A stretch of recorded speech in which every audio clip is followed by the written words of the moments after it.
Just simply follow your in-breath and out-breath. Smile and enjoy that in-breath, that new out-breath, and relax the whole body.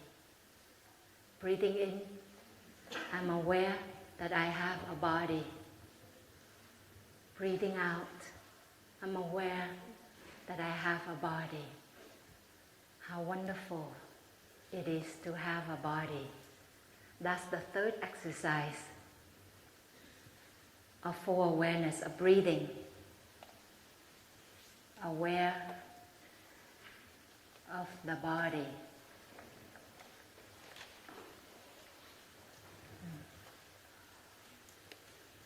I have a body.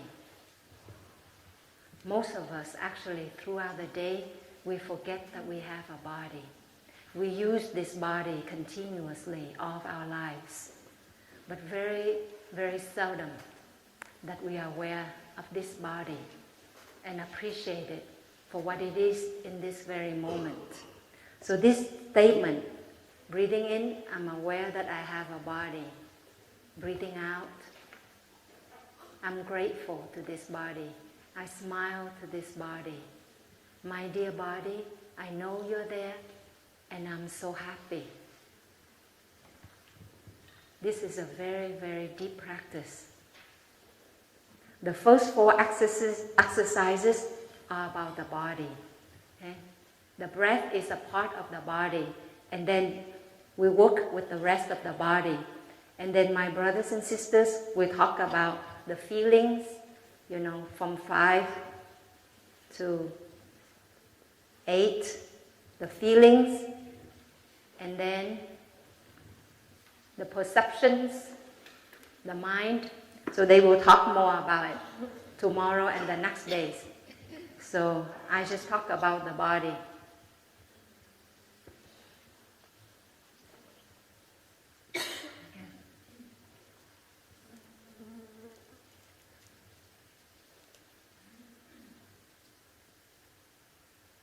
Let us come back and just scan through our body. Just mentally use the ray of awareness to scan through the body from the top of our head. Aware of my head, I smile. My brain is still intact. I'm still capable of thinking logically, of being aware of what is. How wonderful that is. Thank you. Aware of my eyes, I smile. How wonderful that is. I'm able to see the wonders of life, or the colors and forms, this paradise of colors and forms that I'm able to witness with my eyes. And slowly, you just sit like that. Or first thing in the morning when you wake up, you just scan through your body, part by part, external organs, internal organs. You scan and you send love and gratitude.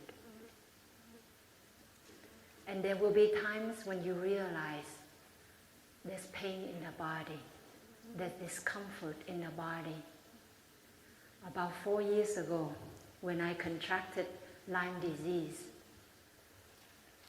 and the bacteria had gone to my brain, besides going into the joints and the muscles.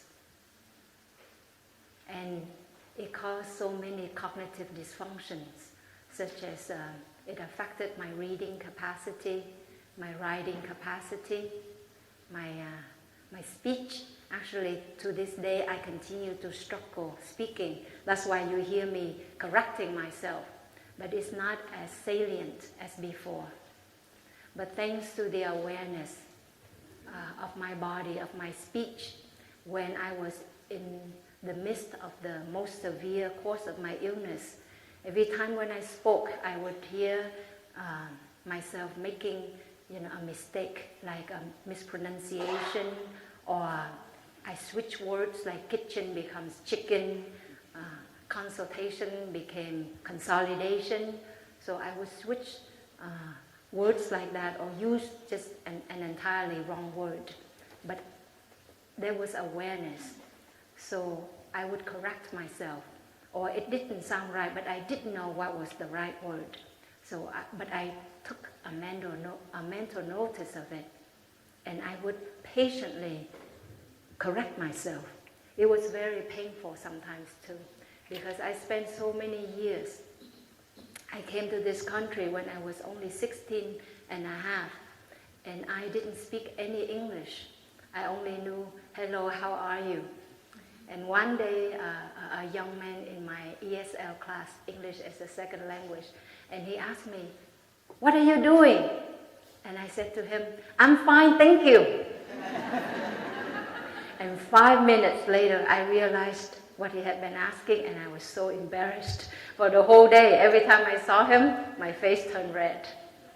And I worked so hard to be able to go to college, to go to medical school, to finish, all that, to go to residency. And here I was struggling with very basic words. I couldn't even spell the word exercise. And I had to ask my sister, what is her name? Somebody I have been living with for a few years, and I couldn't recall her name. So when you learn, when you don't have awareness, you may overlook that. And so it becomes a new neural pathway. The mistake will be rehearsed, and it becomes normal. You see? And before your loved ones, your co-workers recognize there's a change in you, in your speech, in your personality, in your mental capacity, it may be a little bit too late. But when we practice daily awareness of the in-breath, of the out-breath, of the step of the left foot, another step made by the right foot, you learn to be aware of other functions of your body, and you learn to correct yourself. And that was how I was able to help my body to heal. So I still can struggle to do that, but it's much less of a problem. And I know many people who have Lyme disease, they have not been able to make that kind of progress. So it's a great blessing to be a practitioner. And also, when I was taking the antibiotics, and afterwards, sometimes when I slept in the night, I would wake up suddenly because of a pang of pain. The pain that had not been there in the daytime, somewhere in the upper quadrant, right upper quadrant, the area of the liver, another joint, small joint or big joint. And I learned one thing, is that the illness, the seed of the illness is already there in our body. If only we are aware of it and take care of it promptly, then we can help relieve it or improve it. But if we are not aware, we are so distracted by entertainment, by ambition and plans, those things go unnoticed until when they become obvious to you, they've been there for a long time. You see, just like when an MRI, can detect a tumor, it has to be greater than 2 millimeters. But it had been there as one single cell mutation. You see, it had been there maybe for 1 year, 5 years, 10 years. So the ray of awareness, of mindfulness, helps us to see what is going on in our body and our mind sooner, much sooner. And it helps us to take care of ourselves effectively, so that we don't always have to go back to the past. When we practice mindfulness or meditation, it is not always to go back and catch on with the past. But if your mind dwells in the present moment, you will see that in the present moment, there is the past. In the present moment, there is the future. And if you take care of this present moment, you are taking care of the past. You are taking care of the future. And it's most effective because you have the most control right here and right now. You see?